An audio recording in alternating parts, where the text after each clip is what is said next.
là. Devant les difficultés qu'éprouvait son village à gérer le lotissement Bessikwa, le chef assis Mécan Joseph saisit la chambre administrative de la Cour suprême au fin de l'amener à interpréter l'arrêt 129. Il demande à la Cour suprême: que voulez-vous dire réellement par le fait que c'est le chef de Djorogobité qui doit signer sur Bessikwa? Est-ce que le chef de Abou Baoulé doit continuer à signer? Et donc la requête est déposée auprès de la chambre administrative de la Cour suprême. En réponse à cette requête-là, la chambre administrative de la Cour suprême rend le 28 mai 2017 l'arrêt numéro 100 avec une position très claire que je vous cite ici. La chambre dit ceci: le chef du village de Djorogobité est seul habilité à signer les attestations d'attribution des lots relevant aussi bien de Djorogobité 2 que du lotissement Bessikwa. Je répète, le chef du village de Djorogobité 2 est seul habilité à signer les attestations d'attribution des lots relevant aussi bien du lotissement de Djorogobité 2 que du lotissement Bessikwa.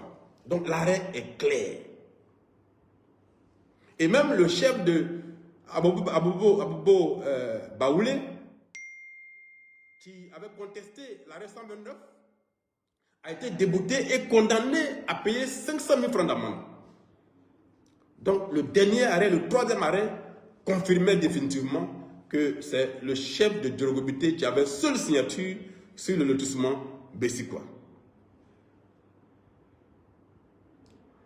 Conforté dans ses droits donc, le chef de Bessikwa, pardon, de Djorogobité entreprend de faire l'état foncier du lotissement Bessikwa.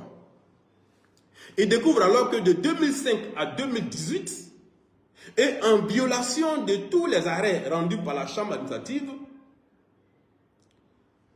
le ministère de la Construction a continué à traiter les demandes d'ACD avec des attestations signées par le chef d'Abou Baoulé.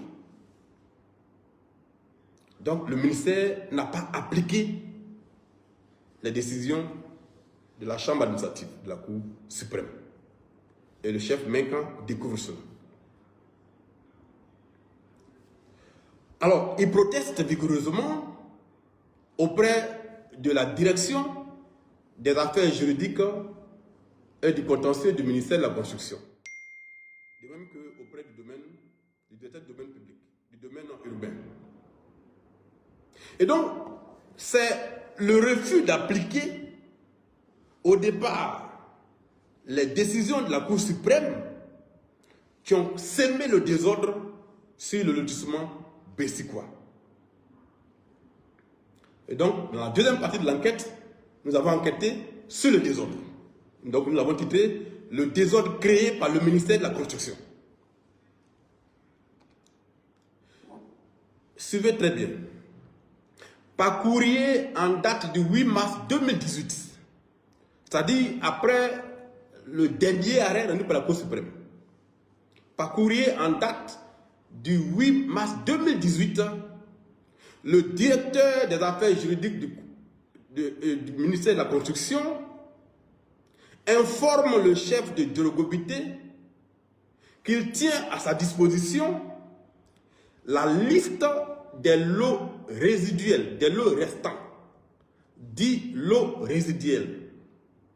Lots qui seront traités, écrit-il, sur la base des attestations délivrées maintenant par le chef de Djorogobité. Je reprends. Par courrier en date du 8 mars 2018, le directeur des affaires juridiques et du contentieux du ministère de la Construction, M. Kabamori, informe le chef de Djorogobité qu'il tient à sa disposition la liste des lots restants, dits lots résiduels. Lots qui seront traités, écrit-il, sur la base des attestations délivrées par le chef de Djorogobité. Le courrier, nous l'avons. Sauf que dans les faits, malgré ce courrier, rien ne changera. Il ne se passera rien. Seules les attestations ou la plupart des attestations signées par le chef d'Abou Baoulé continueront à être utilisées au ministère de la Construction pour établir les dossiers de demande d'ACD. Ce qui a eu pour conséquence de s'aimer un désordre monstrueux sur le terrain, avec d'un côté des personnes en possession sur les mêmes parcelles d'attestations signées par deux chefs différents. De sorte que devant cette situation de confusion, le chef de Djorogobité a décidé de porter plainte auprès du parquet d'Abidjan, Plateau, pour appropriation du lotissement bessikwa avec violence, faux et usage de faux et discrédit d'une décision de justice. Donc le chef de bessikwa, en avril 2018,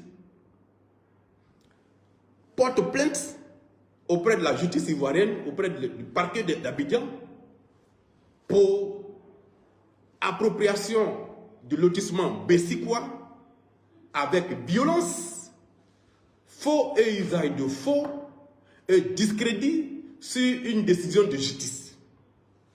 Voilà les motifs pour lesquels le chef saisit la justice.